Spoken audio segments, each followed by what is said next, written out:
up a note today to gather some intel on the animatronics from the other employees, just to get a list of the issues we've had with them. Written down.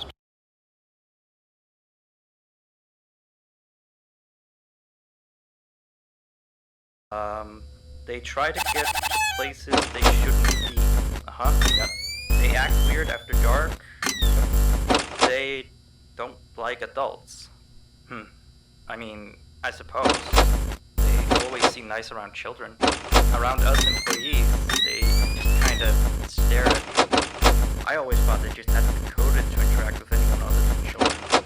But some of the other employees have felt threatened by the sound of it. But I know that some of them are also superstitious morons. So who knows if they just became scared when the animatronic looked at them in the eyes or something. Anyway, one last thing on the list here. The last penguin interferes with the system. There's a sentence I never thought I'd say. We have these penguin animatronics as waiters. They take people's orders and whatnot. We used to have 3 of them, but 2 of them broke down and haven't been fixed yet. I think they're referring to the 3rd penguin that still works, or, well, apparently it doesn't quite work. So yeah, definitely don't let him into the office. His presence alone could probably destroy our system.